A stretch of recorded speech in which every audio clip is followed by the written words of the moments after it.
Good morning to all of you. Today we can learn about HR management, human resource management, and their features and importance. So before that, what is meant by human resource management? It is human resource management is a branch of management that deals with managing human resource. So it is a branch of management which deals with human resources.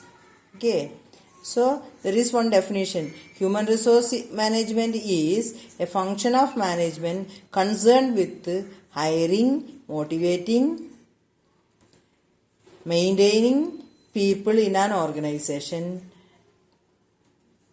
So here HRM is concerned with hiring, motivating and maintaining the people in an organization. Okay, so mainly it focus on people in an organization. People means human resource, laborers, workers, employees.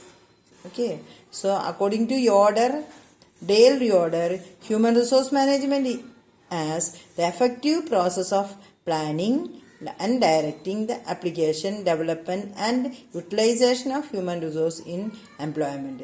So according to Dale Yoder, this HRM is an effective process of planning and directing the human resource for the purpose of developing and application and development and utilization of resources, human resources. Okay, this is the definition given by Dale Yoder. Then next we can see features of human resource management. What are the features? Here first one is universally relevant.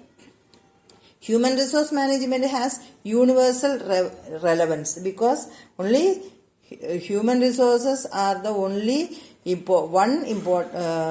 factor of production that lives.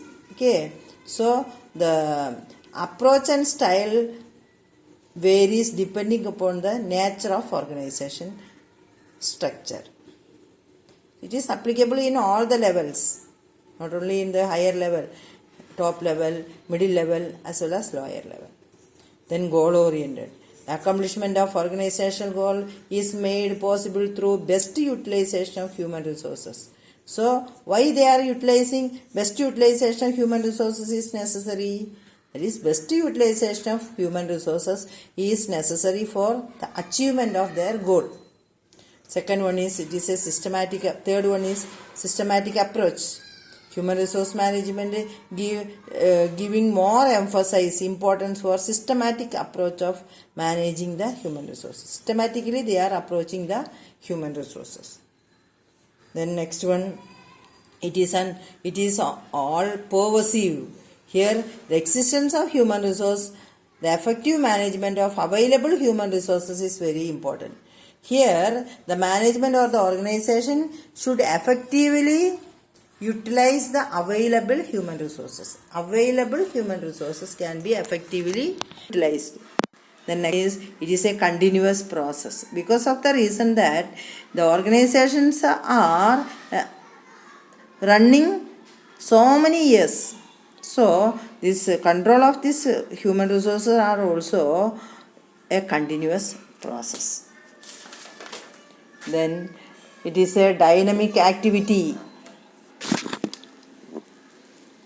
See, human resource management is not same as that of the other factors of production because the other factors of production are rigid in nature. Here this human resources are emotional being. So it should be handled with maximum care.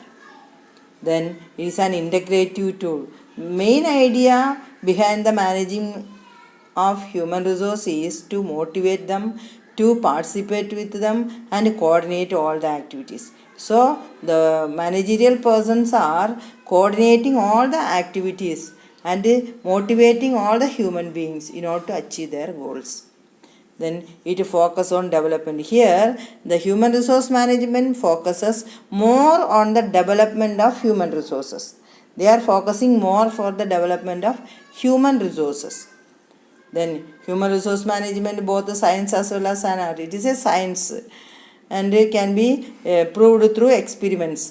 And it is an art also, because of the reason that should be, the manpower should be controlled and directed in a particular method based upon the human beings.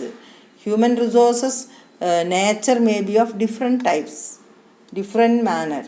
So based upon the nature, that should be changed. Then it is an interdisciplinary. Here it is an interdisciplinary discipline like sociology, psychology, economics. So it is a mixture of sociology, psychology and economics. Then it is intangible. This human resource management is an intangible function. We cannot say that is not touchable. We can feel them, but it cannot be touchable. Okay, so these are the various features of human resource management. And next we can see what are the significance or importance of human resource management. See, first one, to identify manpower necessities. Here, determination of manpower needs an organization is very important. How many human resources are necessary in a particular place? So, in order to get the maximum profit, they have to utilize the maximum manpower. And the second one is incorporate change. Change is constant in any organization, and the change has to be introduced in such a way that the human resource management acts as an agent to make change effectively. Because if there is any changes, based upon the changes, they want to change the human resource management. So based upon the changes of the human resource, there is a effective change. There must be effective change in the HRM. Then the next one is to ensure correct requirement of manpower. That is the HRM only fixing how many manpower is necessary in a particular area.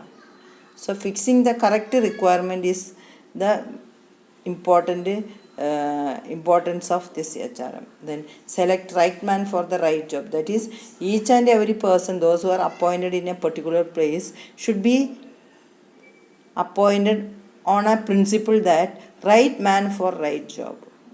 That means experienced in that particular field should be appointed in that particular area.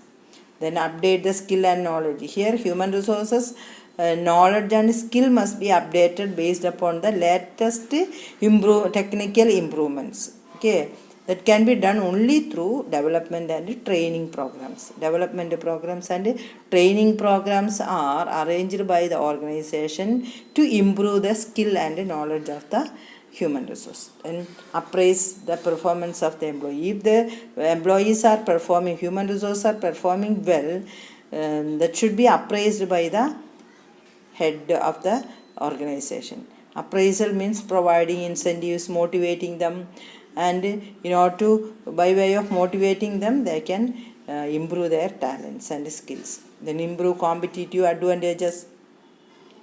Employees must be competent ones. That is competitive advantage in the globalized market. Okay, higher level of good performers, greater the possibility of fast growth in the organization. That's why competitive advantage. There is a competition among the competent employees must be appointed in an organization to achieve their growth. To provide incentive and bonus to best performer. Providing bonus and incentive to the best performer is necessary to motivate them. Then determine the employee commitment. So each and every employees or human resources are provided with a particular commitment. So after completing their commitment, that should be awarded by the organization. Then to emphasize socialization. Human resources are social animals. They should be considered and they are comfortable in the workplace. Okay, so take care about they are comfortable in doing the work in that particular place. Then promote favorable employee attitudes. Here in an organization, favorable employee attitude must be there in order to achieve the growth of the organization. Then the last one is to provide scope for collective bargaining. It provides, that means by way of the human resources management, human resources are controlled by human resource management. So all are joined together and working. So the workforce, the employees are encouraged by the organization by way of solving their grievances, problems in a collective manner. Okay, so these are the various significance or importance that is given as a chart in the book. See, this chart shows, see, significance of human resource management: manpower needs, change, ensure requirements, right man, right job, updation, approval, competitive advantage, incentive and bonus, employment commitment, employee attitude, collective. So these are the various importance and significance of HRM, human resource management. Thank you.